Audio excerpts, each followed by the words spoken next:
এখনও দর্শক আগ্রহে রয়েছে ঈদুল আজহায় প্রেক্ষাগৃহে মুক্তি পাওয়া সাকিব খান অভিনীত তুফান সিনেমা। দেশের বাইরেও দারুণ সাড়া ফেলেছে সিনেমাটি।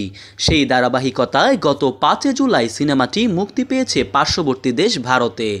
ঢালিউড সুপারস্টার সাকিব খানের তুফান যখন ব্যাপক আলোচনায়, ঠিক সেই সময় ঘোষণা এলো আরেক সুখবর।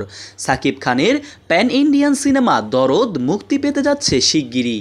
নির্মাতা অনন্য Mamun social media Facebook verified প্রোফাইলে এক পোস্টে নিশ্চিত করেছে বিষয়টি। রোববার দুপুর 1:30টার দিকে অনন্য মামুনের ফেসবুকে করা পোস্টে দেখা যায়, কলকাতার একটি 5 স্টার হোটেলে সাকিব খানের সঙ্গে সাক্ষাৎ করেছে দরদের প্রযোজক সর্দার সানিয়াত হোসেন। এ সময় সঙ্গে ছিলেন পরিচালক অনন্য মামুন। এই নির্মাতা লিখেছেন, দরদের শুভ মুক্তি সেপ্টেম্বরে, সব প্রমোশন শুরু হবে জুলাইয়ের 15 থেকে। দেশের সঙ্গে বিশ্ববাজারে ভালো কিছু করারই আমাদের লক্ষ্য। আগামী 2 মাস দরদের প্রমোশনে থাকবে নতুন কিছু। সাকিবিয়ানদের নিয়ে প্রথম কোনো বড় আয়োজন হবে। এর আগে গত ঈদুল আজহায় দরদের টিজার প্রকাশ হয়।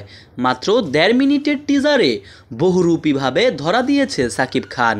কখনো ছাপোষা, কখনো ভয়ঙ্কর, আবার কখনো রহস্য মানব।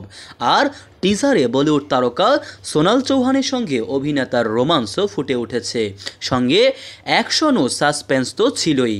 প্রসঙ্গত, বাংলাদেশ ও ভারতের যৌথ প্রযোজনায় নির্মিত দরদ একটি প্যান ইন্ডিয়ান সিনেমা। এতে সাকিব খান ও সোনাল চৌহান ছাড়াও আরও অভিনয় করেছেন রাহুল দেব, পায়েল সরকার, অলোক জৈন, রাজেশ শর্মা, এলিনা শাম্মী। সিনেমাটি বাংলা ভাষা ছাড়াও হিন্দি, তেলুগু, তামিল, কন্নড় ও মালায়ামাল ভাষায় মুক্তি পাবে। মোহাম্মদ সায়েম সরকার, নিউজ বাংলাদেশ 64।